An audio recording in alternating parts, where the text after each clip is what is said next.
Prendiamo atto della posizione personale di Vannacci.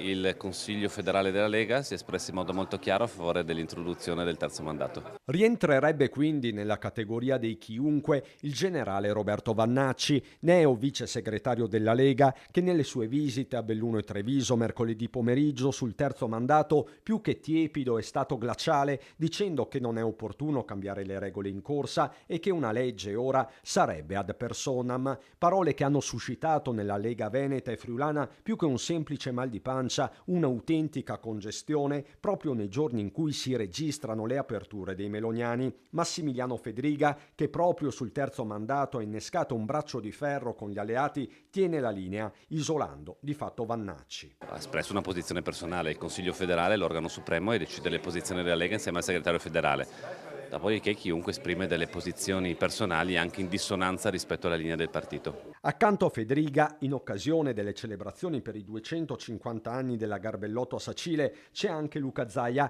che evita però accuratamente la polemica diretta. Penso che la questione posta dal presidente Donzelli e poi successivamente anche rilanciata da altri autorevoli esponenti di Fratelli d'Italia vada nella direzione di fare una valutazione di buonsenso. Da Treviso cerca un punto di equilibrio, ai limiti però dell'equilibrismo, il vice segretario regionale della Lega. Il generale ha detto che bisognava cambiare la legge prima ed è quello che la Lega ha sempre detto, è da tempo che noi poniamo questo tema. Bene i ripensamenti dell'ultimo minuto e cui speriamo che venga dato seguito, ma rimaniamo concordi insieme al generale Vannacci che sarebbe stato bene farlo prima. L'apertura però è ora, sottolinea Barbisan, ed è qui che bisogna trovare i punti di contatto e agire. E a proposito di aperture, sono inequivocabili quelle espresse sempre a Sacile dal colonnello meloniano Francesco Lollobrigida. Diciamo che quando c'è una richiesta di discuterne da parte delle regioni, un dibattito